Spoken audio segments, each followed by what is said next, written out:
আল্লাহ তাআলা বলেন ইন্নাল্লাযীনা আমানু ওয়া আমিলুস সলিহাতি কানাত লাহুম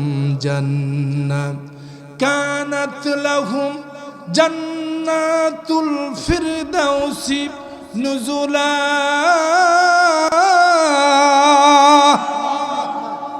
আল্লাহ তাআলা বলেন ইন্নাল্লাযীনা আমানু, নিশ্চয় যারা ঈমান এনেছো, ওয়া আমিলুস সলিহা, আর যারা সৎকর্ম করেছো, ভালো আমল করেছো, কানাত লাহুম জান্নাতুল ফিরদাউসি নুজুলা। আমি রব্বুল আলামিন তোমাদের জন্য জান্নাতের সবচাইতে নিয়ামতের একটা জান্নাত নাম হলো জান্নাতুল ফিরদাউস। কি নাম? জোরে বলেন কি নাম? নবীজি দোয়া করতে বলতেন যে আমার উম্মতেরা, যখন তোমরা আল্লাহর কাছে দোয়া করবা, ইজা সালতা ফাসআলিল্লাহ, আল্লাহর কাছে দোয়া করবা, আল্লাহ তুমি আমাকে জান্নাতুল ফিরদাউস দিয়ে দাও। সুবহানাল্লাহ। সব চাইতে দামি জান্নাত, এই জান্নাতের চাইতে দামি জান্নাত আর একটাও নাই। আল্লাহু আকবার বলেন। এই জন্য নবীজি শিক্ষা দিলেন, খবরদার আমার উম্মতেরা রে, কোনো জান্নাত চাইও না। জান্নাত যদি চাও তাহলে আল্লাহর জান্নাত সেরা জান্নাত, জান্নাতুল ফিরদাউস চাও। জোরে কোন আমিন। চাইলে সেরাটা চাইবা। এই বাবারা কথা বলেন না, চুপচাপ কোরআনের মঞ্চে একদম চুপ হতে হবে, নীরব হতে হবে। কষ্ট হচ্ছে আপনাদের? খুব খেয়াল করেন, ইম্পর্টেন্ট কথা। একটি চমৎকার আয়াত ধরেছি, সূরার নাম এরা কি বুঝতেছে না নাকি? বাবারা প্লিজ বসেন, চুপচাপ, কথা বলা যাবে না। খেয়াল করেন সবাই আমার দিকে, অ্যাটেনশন, খেয়াল। যত আপনি মনোযোগ দিবেন তত আল্লাহ আপনাকে বরকত দান করবে। জোরে কোন আমিন। এজন্য যখন আমরা চাবো তখন জান্নাতুল ফিরদাউস আল্লাহর কাছ থেকে চাবো। আল্লাহ তাআলা সেটা শিখায়া দিলেন, শোনো বান্দা, ইন্নাল্লাযীনা আমানু, দুনিয়াতে যারা ঈমান এনেছো, আমানু যারা ঈমানদার, যারা মুমিন বান্দা, যারা ঈমান এনেছো, ওই সমস্ত বান্দাদের জন্য আল্লাহ রাব্বুল আলামিন সুসংবাদ দিয়েছেন। আর যারা দুনিয়াতে ভালো কাজ করবে, নেক কাজ করবে, এই দুইটি শর্ত দিয়া রব্বুল আলামিন বান্দাকে জান্নাতুল ফিরদাউস দান করবে। এখন আপনাদের কাছে প্রশ্ন হলো, ঈমান আনলে দুনিয়াতে বিপদ আছে না? না। আপনি ঈমান এনেছেন, আপনার উপরে স্টিম রোলার হবে, বিপদ হবে। একটার পর একটা তাসবির দানা দুনিয়ায় ছেড়ে দিলে যেরকম বিপদ পৃথিবীতে নেমে আসে, একটার পর একটা আপনার উপরে বিপদ আসবে।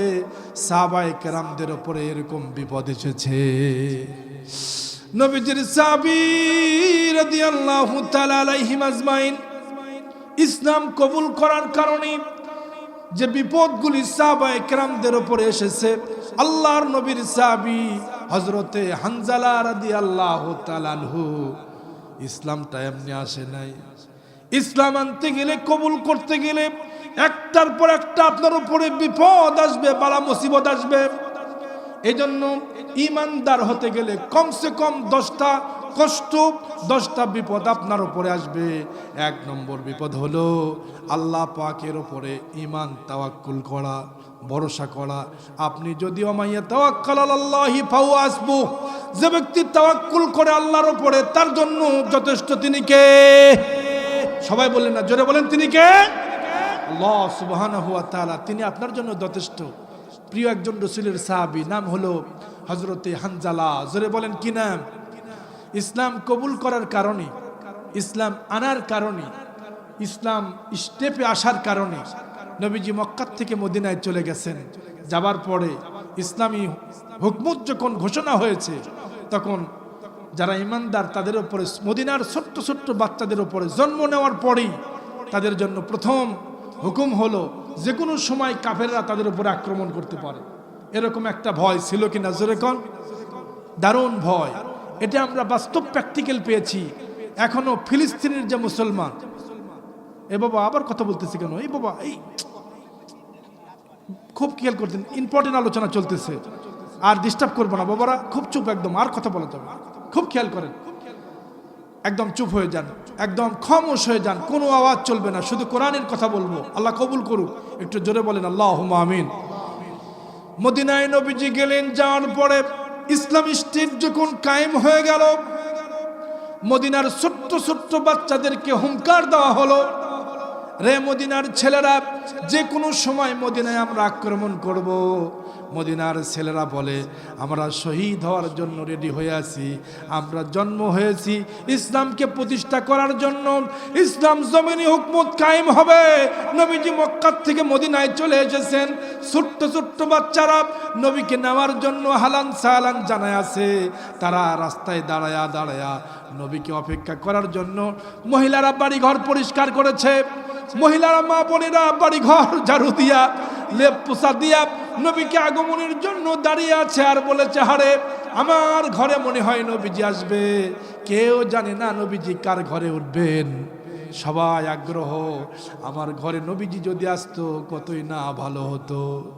ছোট্ট ছোট্ট বাচ্চারা মদিনার গলিতে দাঁড়ায়া ছোট্ট কালেমার পতাকা নিয়ে নবীকে হালান সালান জানাই।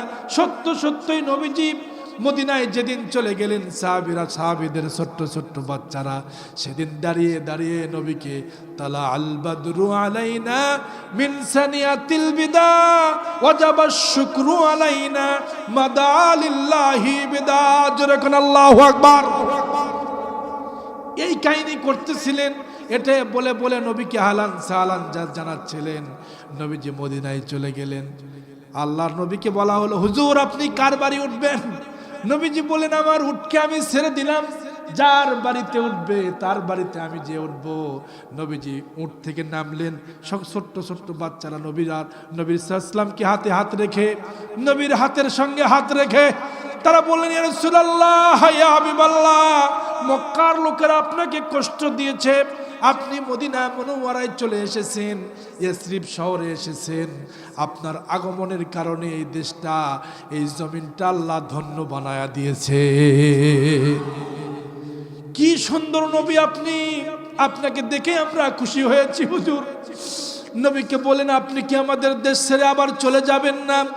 নবী চোখের পানি মুছে ছোট্ট ছোট্ট বাচ্চাকে বুকের সঙ্গে আলিঙ্গন করে নবীজি বললেন, বাচ্চারে আমি আজকে মদিনা আসতে চলে এসেছি, আমি মক্কা ছেড়ে। তোমরা কি আমাদেরকে আবার তাড়ায়া দেবা নাকি?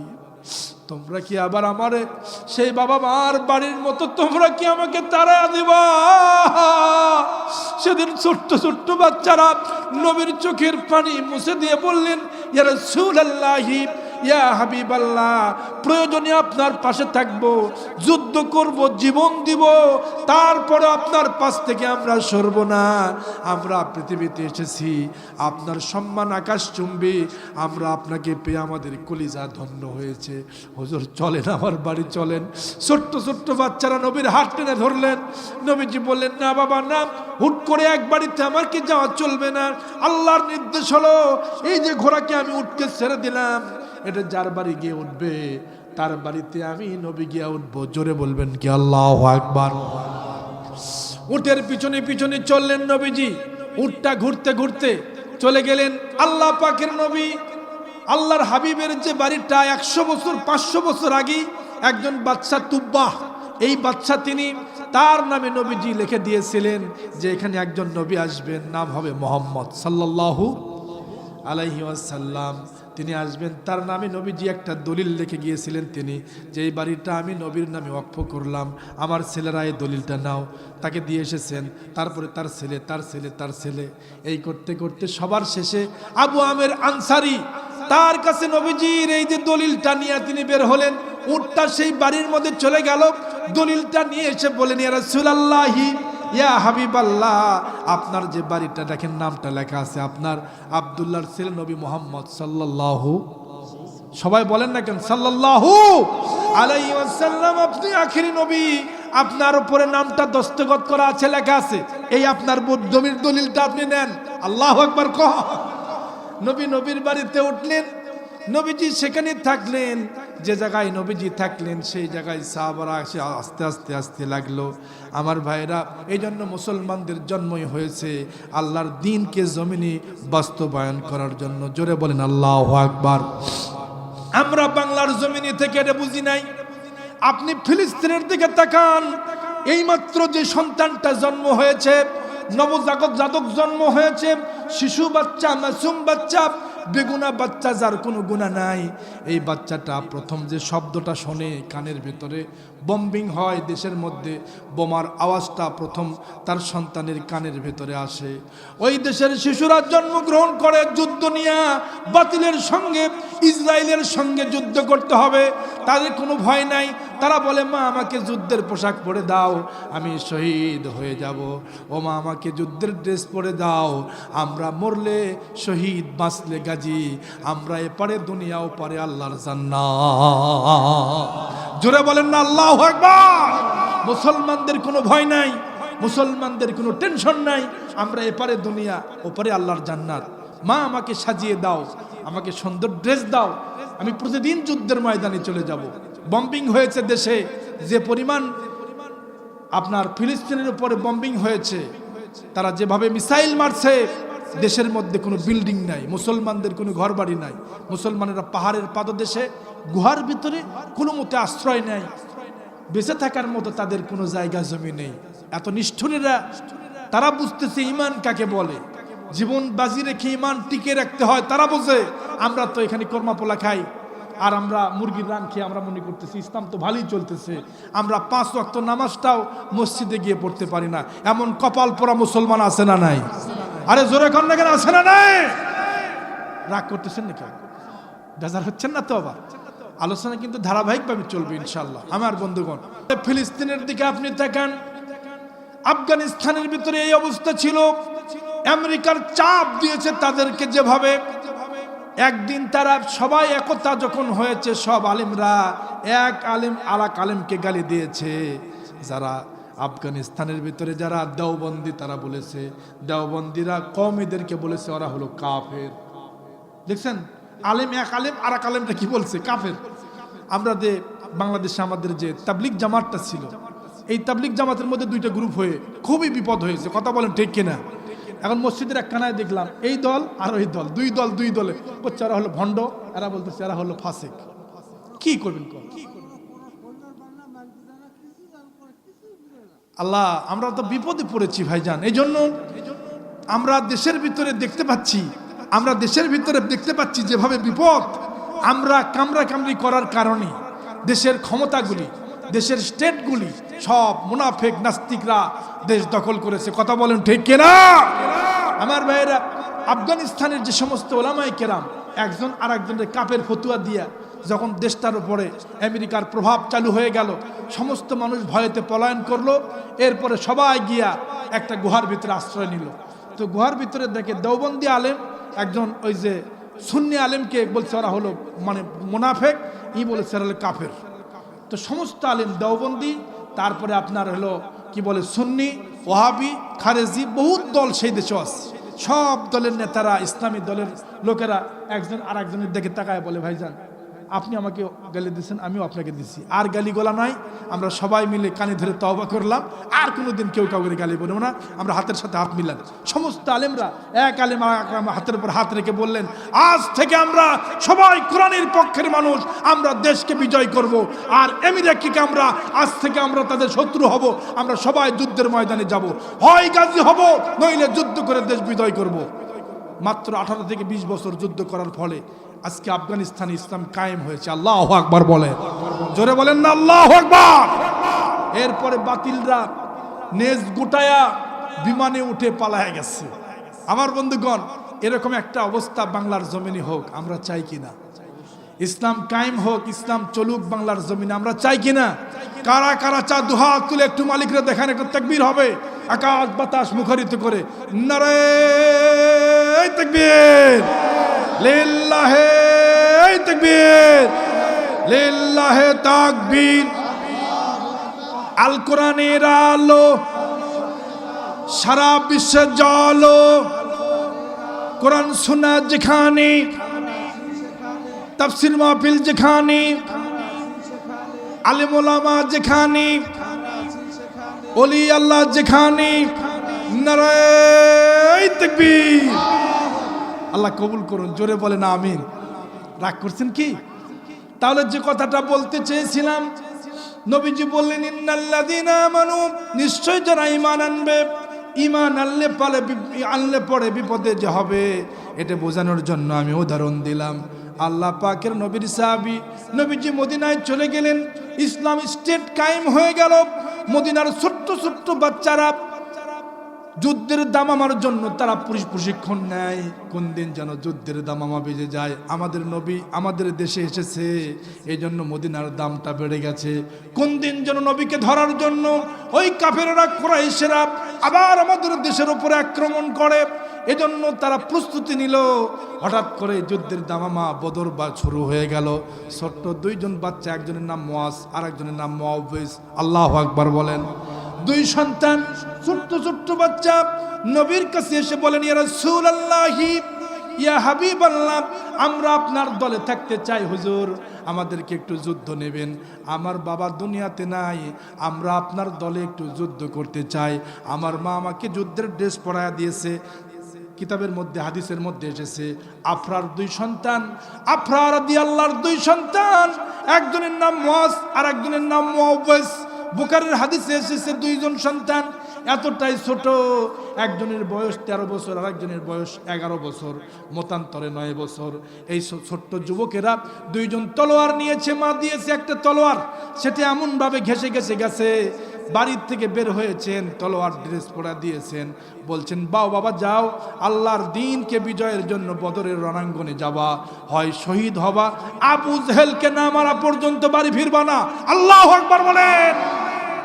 আবু জেহেলকে যেখানে পাবা সেখানে মেরে আসবা, নইলে বাড়ি আসবা না। মা দোয়া করে দিলেন, ছোট্ট বাচ্চার জন্য মা দোয়া করে দিলেন। মা বললেন হয় শহীদ নইলে গাজী হয়ে আসবা। আমি মা দোয়া করি আবু জেহেলকে না মারা পর্যন্ত বাড়ি আসবা না। সন্তান বলল, মা গো, আমাকেও যুদ্ধের সাজ সাজায়া দিয়েছেন, আমিও শহীদ হতে চাই, আমিও মরতে চাই, আমিও লড়তে চাই, আল্লাহর জমিনে আল্লাহর দ্বীনকে প্রতিষ্ঠা করতে চাই। আমাকে শহীদ করে সেই মিছিলে শামিল করে নিও। মারহাবা বলেন। আমাকে শহীদ করে সেই মিছিলে শামিল করে নিও, যে মিছিলের নেতা আমির হামজা খাব্বাব খোবায়ে আল্লাহর কাছে ছিল অতি প্রিয়, শামিল করে নিও, শামিল করে নিও। আল্লাহু আকবার। মরতেই হবে যখন শহীদ মরণ দিও আমাকে, মরতেই হবে যখন শহীদ মরণ দিও আমাকে। রোগে শোগে তাপে মুসিবতে নিও না আমায়, এমন মরণ দিও চোখ বুঝেই যেন দেখি তোমাকে, মরতেই হবে যখন শহীদ মরণ দিও আমাকে, শহীদ মরণ দিও আমাকে। আল্লাহু আকবার বলেন। এই জন্য নবীজি বলতেন, আল্লাহ তুমি আমাকে শহীদ মওত দাও, কারণ শহীদ মওতের চাইতে দুনিয়াতে এত সম্মান আর নাই। আফরার দুই ছেলে চলে গেলেন রণাঙ্গনে, নবীর দরবারে গিয়া বলেন, ইয়া রাসূলুল্লাহ ইয়া হাবিবাল্লাহ, আমরা যুদ্ধ করব, শহীদ হব। নবীজি ছোট্ট বাচ্চাদেরকে বলেন, বাবা যুদ্ধের ময়দান তো কঠিন জায়গা, মানুষ সেখানে লড়াই করে তারা তলোয়ার দিয়া মানুষের কারো গর্দান কাটে, কারো হাত কাটে, কারো পা কাটে। তোমরা ছোট্ট বাচ্চা কি করবা, যুদ্ধের ময়দানে বাড়ি ফিরে যাও।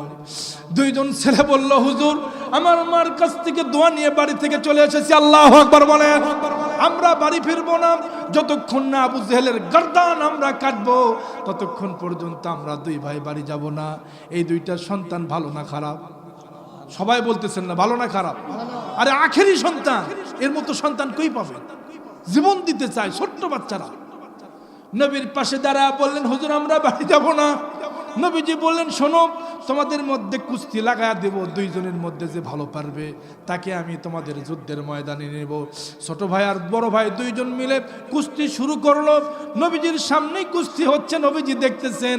বড় ভাই তো এক চামচে ছোট ভাইকে ঘোতায় দিতেছে, মারা এখন।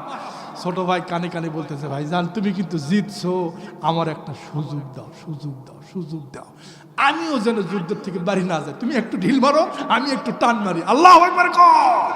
এবার ছোট ভাই যখন বড় ভাইকে কানে কানে ফিস ফিস করে বলে, এবার ছোট ভাই কিন্তু বড় ভাই সার দিয়েছে, ছোট ভাইটা নিচ থেকে উঠে আবার উপরে বড় ভাইয়ের বুকের উপরে উঠে বলতেছে, হুজুর আমি কিন্তু বিজয়। মারহাবা কর।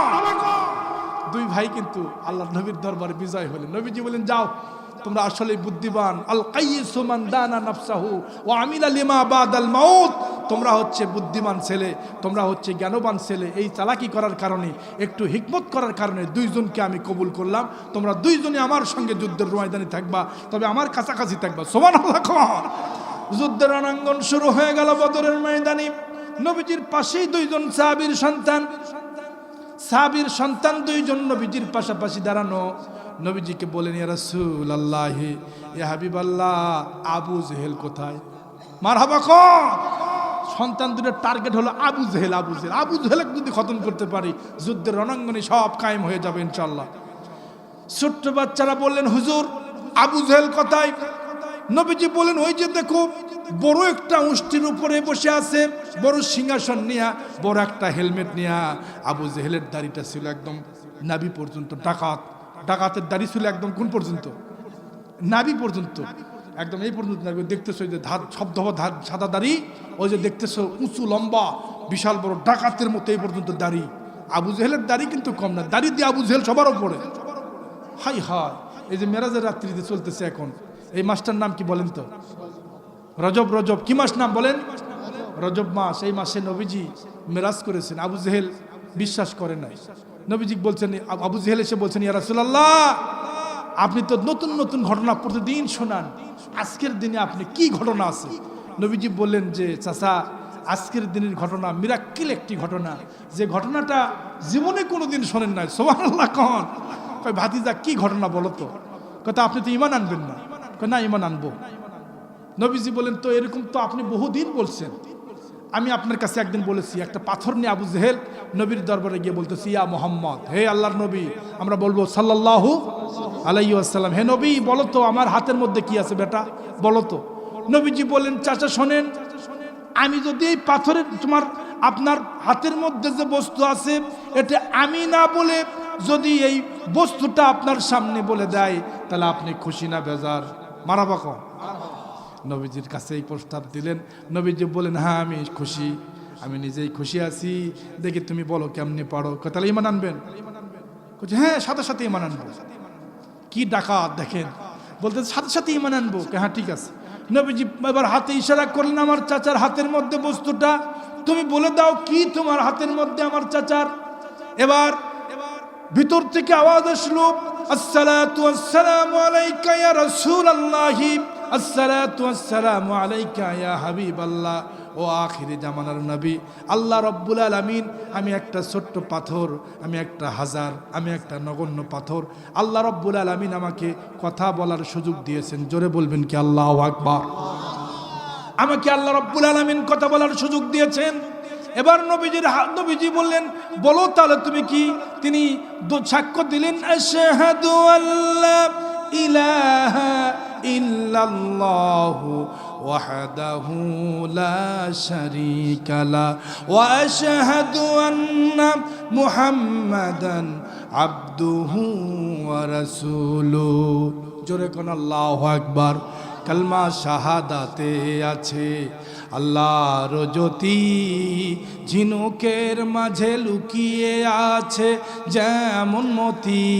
কালমা শাহাদাতে আছে আল্লাহর জ্যোতি, কালমা শাহাদাতে আছে আল্লাহর জ্যোতি। জোরে কোন মারহাবা। আপনাদের কষ্ট হচ্ছে না তো?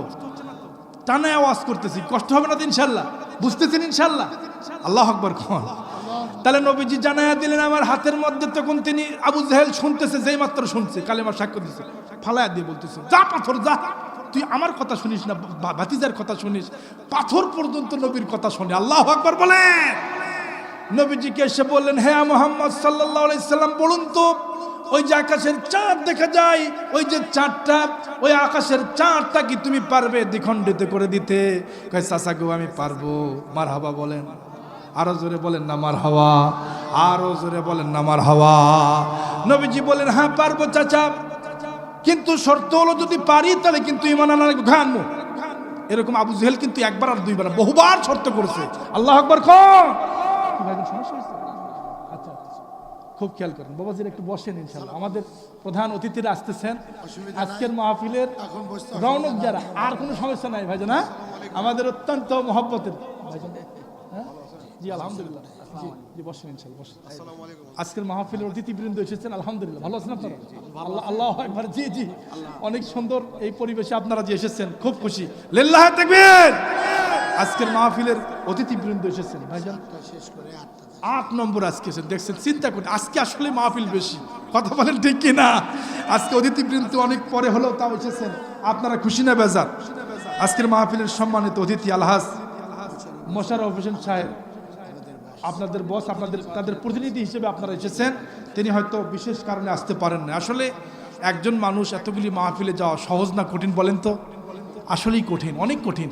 যে শীত, যে কষ্ট, আজকে তো শুধু না রেগুলার চলতেছে। নির্বাচন আগামী 12ই ফেব্রুয়ারি আগ পর্যন্ত তাদের রাত নাই, ঘুম নাই, আরাম নাই, আয়েশ নাই আপনাদের খেদমতের জন্য। আল্লাহ যেন তাদেরকে হযরত ওমর রাদিয়াল্লাহু আনহুর মতো যোগ্যতা দান করে। জোরে বলি আমিন। আলোচনা চালিয়ে যাই, কি বলেন? আরেকটু আলোচনা চালিয়ে যাই, একটু আলোচনা। ই আল্লাহ, মাঝখানে তো আরেকটা আছে। আচ্ছা কি বলা যায়, একটু সময় তাদেরকে দেই, কষ্ট নেবেন না তো, আবার বিরক্ত হইন না, একটু সময় ইনশাআল্লাহ ওনারা বলবেন, ঠিক আছে? জি আল্লাহু। আচ্ছা ওয়াজ চলবে না বাড়ি যাবেন? কোন তো কি বাড়ি যাবেন? ছুটি দিয়ে দেয়, আপনারা ছুটি না আমরা ছুটি নেই। কষ্ট হচ্ছে, কি কষ্ট হচ্ছে আপনাদের? যে ঘটনাটা বলতেছিলাম, মাস্টার নাম হলো রজব, নবীজির কাছে আবু জেহেল এরকম বহুবার বলেছে আমার ভাতিজা যদি আমাকে তুমি দেখাইতে পারো এবার ঈমান আনবো, এবার আনবো। নবীজির কাছে বললেন যে আকাশের যে চাঁদটা এটা যদি দ্বিখণ্ডিত করে দেখাতে পারো তাহলে আমি ঈমান আনবো। বাবা সামনে আসো, আমি ঈমান আনবো। আল্লাহু আকবার কোন? নবীজি বললেন চাচা আল্লাহ চাহে তো আমি পারবো, আল্লাহ চাহে তো আমি পারবো, তবে আপনি তো ইতিপূর্বে বহুবার আমার সাথে ওয়াদা করেছেন। মুনাফিকেরা শুধু ওয়াদা করে, একটা ওয়াদাও ঠিক রাখে। ইজা দুইয়াল আমানাতু ফান্তাজিরু সা, মানুষ যখন আমানত খেয়ানত করবে তখন কিয়ামত হবে। যখন বারবার ওয়াদা খেলাপ করবে তখন পৃথিবীতে মনে করেন অশান্তি শুরু হয়ে যাবে। আলামাতুল মুনাফিকি সালাসাতুন ইজা ওয়াদা আখলাফা ওয়াইজা, যখন কথা বলে তখন মিথ্যা বলে। মুনাফিকের আলামত হচ্ছে 3টা, জোরে কোন কয়টা? মুনাফিকের আলামত হচ্ছে 3টা, যখন কথা বলে মিথ্যা বলে, যখন ওয়াদা করে তা খেলাপ করে, কোনো আমানত রাখলে খেয়ানত করে, এটা হলো মুনাফিকের আলামত। প্রিয় ভাইরা, এজন্য আবু জেহেল নবীর কাছে একবার আর দুইবার না বহুবার এরকম বলেছে ভাতিজা এটা যদি করা দেখাতে পারো আমি ঈমান আনবো। এরকম একবার আর দুইবার না। নবীর কাছে এসে বলেন ভাতিজা শোনো, ওই আকাশের চাঁদটা যদি দ্বিখণ্ডিত করে দেখাতে পারো নিশ্চয় আমি তোমার হাতে কালেমা শাহাদা পড়ে নেব আর মক্কার লিডারগিরি আর করব না। নবীজি বলেন চাচা তাহলে সত্য কথা কয়? হ্যাঁ সত্য। সত্য সত্য একবার, দুইবার, তিনবার। আরে ভাতিজা 3বার কি 100 বার কইলাম? আবু জেহেলের চাপা কিন্তু কম ছিল না, কথা কর ঠিক কিনা? এরকম শেষ পর্যন্ত নবীজি বলেন চাচা চাচা শোনেন, আপনি বসেন আমার সামনে। নবীজি আঙ্গুলি উঁচু করলেন, হাতটা আকাশের দিকে তুললেন, চাঁদের দিকে ইশারা করে সাদা আঙ্গুলি উঁচু করলেন। অমনি আর 4টা দ্বিখণ্ডিত হয়ে গেল, একটা মাশরিকে চলে গেল, আর একটা মাগরিবে চলে গেল, পুরা পূর্ণিমার 4টা অন্ধকার হয়ে গেল। জোরে এখন আল্লাহু আকবার। আবু জেহেল তো দেখে অবাক, কিরে যে আমার ভাতিজার পাওয়ার তো কম না, আকাশের চাঁদ পর্যন্ত দ্বিখণ্ডিত করে দেয়। কয় ভাতিজা তুমি তো দ্বিখণ্ডিত করলে, এবার একত্রিত করো। কয় হ্যাঁ তাও করব। নবীজি হাতটা ইশারা করলেন আসো, সামনে চলে আসলো। আবার যেটা মাশরিকে মাগরিবে গেছে ইশারা করলেন, চলে আসলেন 4টা সামনে। চাঁদকে সামনে নিয়ে পূর্ণিমার চাঁদের মতো আবার আলো ঝলমল হয়ে গেল। আবু জেহেলকে বলেন চাচা ঈমান আনেন।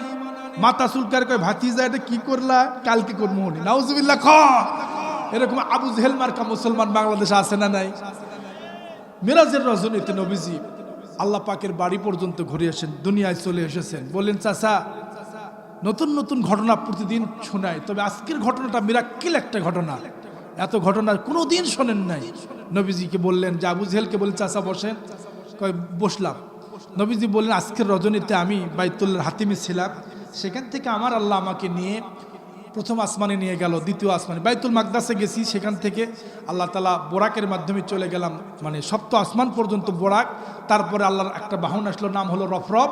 এখান থেকে উঠে আল্লাহর বাড়ি, জান্নাত, জাহান্নাম, আল্লাহ পাকের লৌহ কলম সব দেখে আল্লাহর সৃষ্টিকুলের সমস্ত বস্তুগুলি আল্লাহ আমাকে দেখাইছেন। 27 বছর কেটে আমি দুনিয়াতে আবার পৃথিবীতে নেমে এসেছি। চাচা আবু জেহেল মাথা চুলকে আর কয় এতদিন পর্যন্ত আমার ভাতিজাকে পাগল বলার কোনো সুযোগ পাই নাই, আজকে যে ঘটনা বলছে এটা যাক বলবো সেই পাগল বলবে। নাউজুবিল্লাহ। কম 1 নম্বর টার্গেট নিয়েছে রসুলের প্রাণীর সাহাবী হযরতে সিদ্দিক আকবর আবু বকরের বাড়ির দিয়ে। সকালবেলায় নবীজি এই ঘটনাগুলি হাতিমি বসে, কাবার হাতিমি বসে নবীজি শোনাচ্ছিলেন, চলে গেলেন। এরপরে আবু বকর রাদিয়াল্লাহর বাড়িতে চলে গেলেন, দরজায় করাভাত করলেন, বললেন এত সকালে নেতা, কি ব্যাপার, খবর কি, কি মেসেজ? তোমার নবী খবর কি জানেন? আপনি যার উপরে ঈমান আনছেন সেই নবীর খবর কি জানেন? কি খবর? আজকের রাত্রিতে নাকি তিনি আল্লাহর ঘর খানায় কাবা থেকে বাইতুল মাকদাসে যাইতে 3 মাস সময় লাগে, আজকের রাত্রে গেছে। শুধু তাই না, এটা তো আশ্চর্য আছেই, এখান থেকে আবার চলে গেছে আল্লাহর বাড়ি, প্রথম আসমান, দ্বিতীয় আসমান, তৃতীয় আসমান, এই করতে করতে আল্লাহর বাড়ি ঘুরে সবগুলি বলতেছে আবার মক্কা চলে যাচ্ছে। এটা কি কেউ পাগলে বিশ্বাস করে? এটা কি বিশ্বাস করার মতো? তুমি কও আবু বকর সম্পর্কে তো বড়, তিনি বয়সে বড়, বলো তুমি এটা কি মেনে নেওয়া যায়? এটা কি বিশ্বাস কেউ করবে? সবাই পাগল বলবে তোমাদের নেতাকে। আবু বকর সিদ্দিক আকবর সেদিন বললেন আমার নবীর মুখ থেকে যদি এ কথা বের হয়ে থাকে আমি এখান থেকে ঈমান আনলাম, আমার নবী মিথ্যা বলে না। আল্লাহু আকবার। খান যার জীবনে কোনো মিথ্যা নাই, যার জীবনে চরিত্রের মধ্যে কোনো কুলস নাই, যার চরিত্রটা আল্লাহ নিজে ঘোষণা করেছেন ইন্নাকা লাআলা খুলুকিন আযীম। আল্লাহু আকবার বলেন। তার চরিত্রের মতো এত সুন্দর পুত এবং পবিত্র চরিত্র পৃথিবীতে আল্লাহ কাউকে দেন নাই। তিনি যদি নিজ মুখ দিয়ে বলে থাকে তাহলে সত্য বলেছেন। বিশ্বাস না যায় দেখেন, আবু বকরকে কাবু করতে পারলো না, বাড়ির থেকে বের হলেন। নবীর কাছে নবীজি শোনাচ্ছেন সাহাবীদেরকে, সাহাবীরা এই করছি, এই করছি, তোমরা কি বলো? হুজুর আরো ঘটনা শুনান। সবাই শুনতেছে। আবু বকর রাদিয়াল্লাহু রাস্তাত বের হয়েছেন, আল্লাহ রাসূলের কাছে জিবরাইল আমিন ফেরেশতা এসে বলতেছেন ইয়া রাসূলুল্লাহ আপনার 1 নম্বরের সাহাবী, তিনি সব জায়গাতে 1 নম্বর। আল্লাহু আকবার। কোন নবীজি একদিন দাঁড়িয়ে বললেন আজকের দিনে কি আসো? জানাজা নামাজে গেছো? হুজুর আমি আছি। আবু বকর রাদিয়াল্লাহু দাঁড়িয়ে বললেন লাব্বাইক হুজুর আমি আছি। আজকের দিনই কোন সাহাবী আসো যে মানুষের রুগ্ন ব্যক্তি তার সেবা শুশ্রূষা করেছে, এরকম কেউ আসো কি? লাব্বাইক ওয়া সাদাইক হুজুর আমি। সুবহানাল্লাহ। কোন আজকের দিনে এমন ব্যক্তি কি আসো যে ব্যক্তি মানুষের দিশাহারা মানুষকে অন্তত সাহায্য করেছে, মাথায় বোঝা নিয়ে উঠায়া দিয়েছে, এরকম কেউ আসো কি? আবু বকর দাঁড়িয়ে বলেন হুজুর আমি।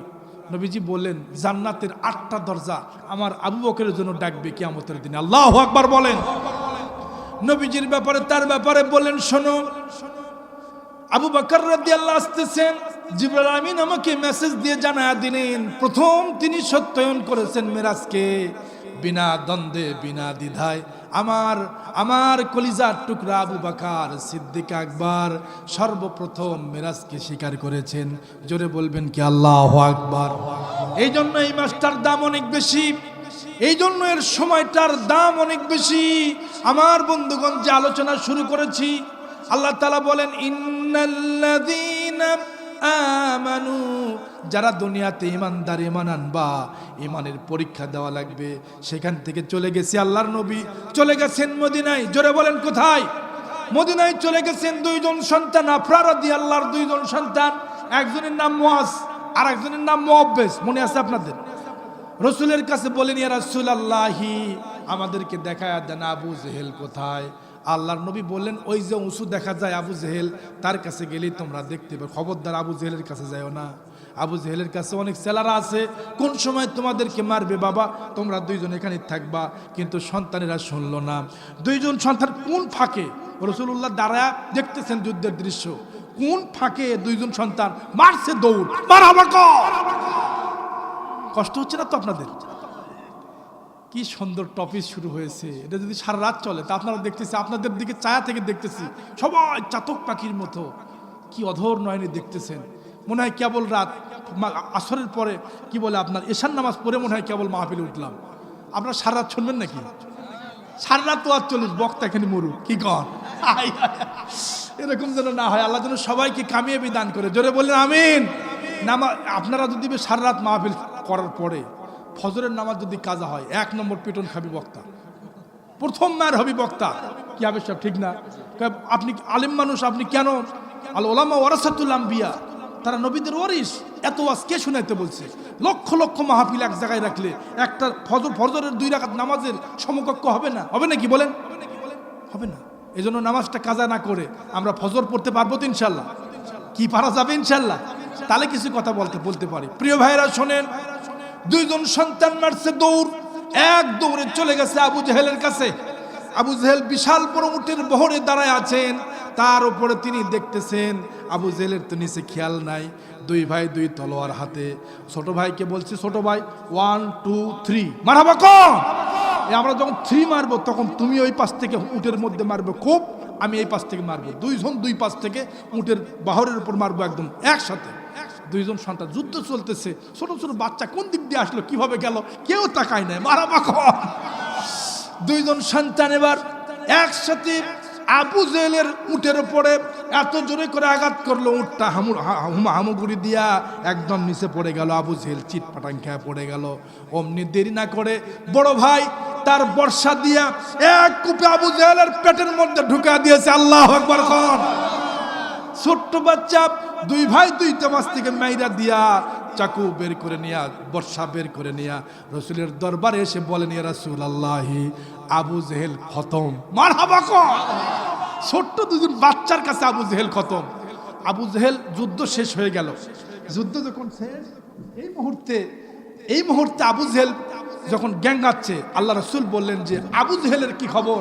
আল্লাহ তো আমাকে মেসেজ দিয়েছেন আগে আবু জেহেল এই যুদ্ধে শহীদ হয়ে দুনিয়ার থেকে নিহত হয়ে যাবে, এই দুনিয়াতে ঠিক থাকবে না, সে মরবে, এই খবর আমি আগেই পেয়েছি। দেখো তো আবু জেহেল কোথায়। একজন সাহাবী নাম হলো আব্দুল্লাহ ইবনে মাসউদ রাদিয়াল্লাহু তাআলা আনহু রণাঙ্গনে খুঁজতে লাগলেন। খুঁজতে খুঁজতে বদরের প্রান্তরে একদম পাহাড়ের পাদদেশে যেখানে তিনি দাঁড়িয়েছিলেন তার পাশেই একদম পাহাড়ের পাদদেশে তিনি কাত হয়ে বলতেছে, রাম রাম ভগবান ভগবান, বাঁচাও বাঁচাও। আর কে বাঁচাবে? যেরকম কে বাঁচাবে? আবু জেহেলকে কে বাঁচাবে? আমার দেশের ছেলেরা বলে আমি মরেই যাব, জ্ঞান হারাবো, কেউ বাঁচাতে পারবে না। তোমাকে কে বাঁচাবে বাবা? তুমি মরলে তুমি মরো। আজকে ছোট ছোট আমাদের যুবকেরা, তরুণীরা, নবীরা আজকে এই যে শর্ট মোবাইলগুলি দেখে দেখে এই সমস্ত নারীদের সাথে মোবাইলে কথা বলে বলে একজনের সাথে সম্পর্ক করে তার বিবাহ হয়ে গেছে, বলতেছে আমি আর বাঁচবো না, আমি আর বাঁচবো না, আমি শর্ট খাইছি, মানে ছেঁকা খাইছি। ছেঁকা খাওয়া পর্যন্ত এই যুবকেরা কথা বলো ঠিক কিনা? ছেঁকা খাইছে, খাওয়ার পরে মহিলার বিবাহ হয়েছে, আমি আর বাঁচবো না, আমি মরেই যাব, জ্ঞান হারাবো, কেউ বাঁচাতে পারবে না। আয় হায় হায় হায় যুবক, আজকে তোমরা নষ্ট হয়ে গেলে, শেষ হয়ে গেলে। কোরআনের মঞ্চে আমরা বসেছি, আগামীতে যুবকদের জন্য এই কোরআনের মঞ্চ অপেক্ষা করতেছে। আগামীর বাংলাদেশ যুবকদের হাতে যাবে। আল্লাহু আকবার বলে ইনশাআল্লাহ হাদির মতো আবার বীর সেনানী বাংলার ঘরে ঘরে আসবে। এই দেশে যুবক নবীন তরুণীরা কোরআনের ছায়াতলে যখন আসবে, আর রাম বাম পাতি নেতারা, সামসারা, ওই ইহুদি নাসারাদের যারা দালাল, বাংলার জমিনে তাদের ঠাঁই হবে না। চিল্লা এখন কথা ঠিক কিনা? ছোট্ট ছোট্ট বাচ্চারা, আপনার ছেলে, আচ্ছা বাবা শেষ করতেছি ইনশাআল্লাহ। আপনার 2 ছেলে এবার রাসূলের কাছে আসলেন। নবীজি বললেন, বাবা কি অবস্থা আবু জেহেলের? আবু জেহেল দুনিয়ার থেকে খতম করে দিয়েছি, দেখেন যুদ্ধ শেষ হয়ে গেল। হযরতে আব্দুল্লাহ ইবনে মাসউদ রাদিয়াল্লাহু তাআলা আনহু পাহাড়ের পাদদেশে গিয়ে দেখলেন তিনি গ্যাঙ্গাচ্ছে, বলতেছে রাম রাম ভগবান ভগবান, বাঁচাও বাঁচাও, কে তোমারে বাঁচাবে? এবার আব্দুল্লাহ ইবনে মাসউদ রাদিয়াল্লাহু বললেন, রে আবু জেহেল তোর কি অবস্থা? তুই না নবীকে মারতে চাইছিলি, আজকে তোরে কে বাঁচাবে? আমার বড় দুঃখ হলো, ছোট্ট 2 বাচ্চা আমাকে মারছে, আমি মরে গেলাম, কিন্তু একটা বড় একটা সৈনিকের সাথে যদি মরতাম তাও একটা হতো। মরারও তো একটা স্টাইল আছে, কি কোন ঠিক কিনা? যদি আপনি ভ্যানের নিচে পড়ে মরেন, আচ্ছা লোকটা রে ভ্যানের নিচে পড়ে মরছে, মরলো যদি ভালো কিছু একটা জায়গায় মরতো, মরারও তো একটা স্টাইল আছে। মরার সময় যদি আপনি, কিছু মানুষ আছে ভাইজান, ওই যে বিড়ি খাওয়ার সময়, আপনাদের এলাকায় কি বিড়ি খাওয়ার লোক নাই? আপনার মানে রাগ করবেন, এগুলি কথা বলা ঠিক না, আসলে রাগ করবেন নাকি? আবার কিছু লোক আছে ওই যে টয়লেটের ভিতরে যা বিড়ি খায়, আছে না নাই? কথা কন, এই ভাই কথা কন না, আছে না নাই? এরা টয়লেটের ভিতরে, আল্লাহ না করুন ওখানে যদি আপনার মৃত্যু হয়। এমনি তো টয়লেটের ভিতরে ছত্র ঢাকা এটে 24 ঘন্টা ফরজ। অনেক মানুষকে দেখেছি, অনেক মুরব্বী বাবাজিদেরকে দেখেছি, টয়লেটে যায় যখন কাপড় টুপুর একদম কুটি যে তোলে ভাইজান, আই হাই সর্বনাশ। এগুলো হুঁশ থাকে না তো, এগুলো কবে শিখবেন আপনারা? কবে আপনারা মানুষ হবো আমরা? ওই জায়গার থেকে যদি আল্লাহ না করুন যদি মৌত হয়ে যায়, আপনাকে কে বাঁচাবে? কোন প্রথম যাই যাবি তাই তো দেখেই হতাশ হয়ে যাবে। কথা কন ঠিক কিনা? মরারও তো একটা স্টাইল আছে। কথা কন। আবু জেহেল বলতেছে, আরে আমি মরলাম, আপনার 2 ছেলে ছোট্ট ছোট্ট বাচ্চার হাতে মরলাম, এটা কি মেনে নেওয়া যায়? আব্দুল্লাহ ইবনে মাসউদ রাদিয়াল্লাহু বলেন, তোর কাহিনী শেষ, তোরে আর জমিনে রাখবো না। লম্বা দাড়ি ছিল আবু জেহেলের, ডাকাতের দাড়িটা একদম নাভি পর্যন্ত। মুঠ দিয়ে ধরলেন, এক মুষ্টি হাত ধরলেন, ধরে একদম এই গর্দান বরাবর ঠাস করে মারে নিয়ে আসে ঝুলে নিয়ে আসলেন রসুলের দরবারে। নবীজি বললেন, দেখেন হুজুর, আপনার সবচেয়ে বড় ডাকাত এ আপনাকে সবচেয়ে পদে পদে আপনাকে অপমান করছে, আজকে তার শাস্তি এটাই। হুজুর আপনি একে কি শাস্তি দিবেন দেন। তিনি খুব আফসোস করলেন, আরে যদি একবার আমান না, একবার ইমান আনতো আমার চাচা, আমার সাথে কি না দুশ্মনী করেছে। নবীজি বদরের রণাঙ্গনে সেখান থেকে বিজয় লাভ করলেন। আর মদিনার ছোট্ট ছোট্ট বাচ্চারা প্রস্তুতি নিলেন আগামীর যুদ্ধে। বদরের যুদ্ধের পরে যে ঘটনাটা ধরছিলাম, সেই যুদ্ধে শহীদ হয়েছেন একজন সাহাবী, নাম হলো হযরতে হানজালা। কি নাম? মনে আছে আপনাদের? এই কথাটা শুরু করছিলাম শুরু দিয়ে, সেই ঘটনা দিয়ে শেষ হবে ইনশাল্লাহ। কি আপনাদের ধৈর্য আছে না? বাড়ি যাবেন? রাত তো অনেক হয়ে গেছে ভাইজান। আমার তো মাহফিল কর্তৃপক্ষ তো বলতেছে যে এখন শেষের দিকে শেষ করা দরকার। তাহলে যে কথাটা আমি শুরু করেছি আমি একটু টাচ দিয়ে আমি মিলাদ এবং চলবে এখানেই ইনশাল্লাহ। এরপরে আমরা একটু কালেকশন একটু কথা বলে নিয়ে শেষ করে দিচ্ছি ইনশাল্লাহ। তাহলে একটু দেখেন যে আমরা আর বেশি বাড়াবো না। রসুলের কলিজার ধন সাহাবী ছিলেন হযরতে হানজালা রাদিয়াল্লাহু তাআলা আনহু। ঘটনা অনেকেরই জানা। নবীজি বললেন, যুদ্ধের জন্য প্রস্তুতি নিতে হবে। আমরা বদরের যুদ্ধে আমরা বিজয় লাভ করেছি। কাফেরদের জ্বালা আছে না নাই? কাফেররা জ্বলে পড়তেছে। আবু জেহেল বিদায় হয়েছে, বড় বড় কাফের লিডাররা মরছে। এরা খুব জ্বালা যন্ত্রণা শুরু করছে, মদিনা আক্রমণ করবে। নবীজি যুদ্ধের রণাঙ্গনে সাজালেন। একজন সাহাবী হযরতে হানজালা রাদিয়াল্লাহু তাআলা, ওই দিনই বিবাহ হয়েছে, যেদিন যুদ্ধে আক্রমণ হবে ওই দিনই নবীজি তাকে বিবাহ পড়ায় দিলেন। বলেন, হানজালা বাবা তোমার জন্য ছুটি, তুমি যুদ্ধের ময়দানে যাওয়া লাগবে না। নবীজি তাকে ছেড়ে দিলেন, বললেন যাও বাড়ি। তিনি লাইলাতুল জুফাফ বাসর রাত্রি সাজাচ্ছেন। গভীর রজনীতে মদিনার অলিতে গলিতে কে যেন বলে যায়, আল্লাহর হাবিব দুনিয়ায় নাই, আখেরি নবী আখেরি পয়গম্বর দুনিয়ার থেকে বিদায় হয়েছেন, তাকে শহীদ করে দেওয়া হয়েছে। এই মেসেজ যখন মদিনায় চলে আসলো, মদিনার ছোট্ট ছোট্ট বাচ্চারা কান্না শুরু করলো, নারীরা কান্না শুরু করলো। ছোট্ট ছোট্ট বাচ্চারা, দুগ্ধ জাতক বাচ্চারা, তারা যারা মায়ের স্তনের দুধ খাইতেছিল তারা দুধ খাওয়া বন্ধ করে দিল। আহারে সবাই পেরেশান, সবাই পেরেশান, সবাই পেরেশান। হযরতে হানজালা রাদিয়াল্লাহু তাআলা আনহু রণাঙ্গনে যাওয়ার জন্য তলোয়ারটা হাতে নিলেন। স্ত্রী বললেন, ইয়া রাসূলুল্লাহ, আমার প্রিয় স্বামী, আপনি রণাঙ্গনে চলে যাচ্ছেন, আপনি তো নাপাক, আপনি তো গোসল দিলেন না। সকলেরই জানা ঘটনা। তিনি বললেন, আহারে প্রাণের স্ত্রী, চলে যাচ্ছি যুদ্ধের ময়দানে, বেঁচে থেকে কি লাভ হবে? আল্লাহর নবীকে দুনিয়ার থেকে শহীদ করে দেওয়া হয়েছে, আমরা দুনিয়ায় বেঁচে থেকে কি লাভ হবে? গোসল যদি দিতে হয় আল্লাহর জান্নাতে গিয়ে হবে। একটু জোরে বলবেন কি আল্লাহু আকবার। হযরতে হানজালা রাদিয়াল্লাহু তাআলা আনহু রণাঙ্গনে বের হয়ে গেলেন, যুদ্ধের ময়দানে চলে গেলেন। যুদ্ধ করতে করতে এক পর্যায়ে শহীদ হয়ে গেলেন। অসংখ্য অগণিত কাফেরদেরকে জাহান্নামে পাঠায়া দিলেন। এবার তার বাহুটা কেটে গেল, বাম বাহু কেটে গেল। কালেমার পতাকাকে তলোয়ারকে দাঁতের সঙ্গে নিয়ে বাতিলের সঙ্গে যুদ্ধ করলেন, শহীদ হয়ে গেলেন। হানজালার স্ত্রী দৌড়ে দৌড়ে ফোঁপাতে ফোঁপাতে কাঁদতে কাঁদতে নবীর দরবারে গিয়ে বলে, ইয়া রাসূলুল্লাহ, ইয়া হাবিবাল্লাহ, ও নবীজি, আমার প্রাণীর স্বামী বাড়ি থেকে বের হয়ে এসেছে, সে তো নাপাক, গোসল দেওয়ার সময় পায় নাই। নবীজি বেহুশ হয়ে পড়েছিলেন। বিশাল ঘটনা, ঘর ভিতরে নবীজি হুঁশ এসেছেন। নবীজি বললেন, আমার হানজালা কোথায়? তাহলে হানজালাকে খুঁজতে খুঁজে পাওয়া যায় না, যুদ্ধের ময়দানে খুঁজে পাওয়া যায় না। জিবরাইল আমিন নবীকে মেসেজ দিয়ে জানালেন, ইয়া রাসূলুল্লাহ, ইয়া হাবিবাল্লাহ, হানজালার দাফন করার আগে আল্লাহ তাআলার ফেরেশতারা তাকে আরশে মল তুলে নিয়ে গেছেন জান্নাতে। জান্নাত থেকে হাউজে কাউসারের পানি দিয়া, জান্নাতের পানি দিয়া, নিয়ামতের পানি দিয়া, আল্লাহ তাআলা রহমতের বাড়ি দিয়া, আল্লাহর ফেরেশতারা গোসল দিয়া জমিনে এখনই নিয়ে আসবে। একটু জোরে বলা যাবে কি আল্লাহু আকবার? হযরতে হানজালা রাদিয়াল্লাহু জমিনে নেমে আসলেন, নবীজির কাছে গেলেন। তার দাড়ি মোবারক দিয়ে টস টস করে পানি পড়তেছে, তার চুল দিয়ে পানিগুলি গড়ে গড়ে পড়তেছে।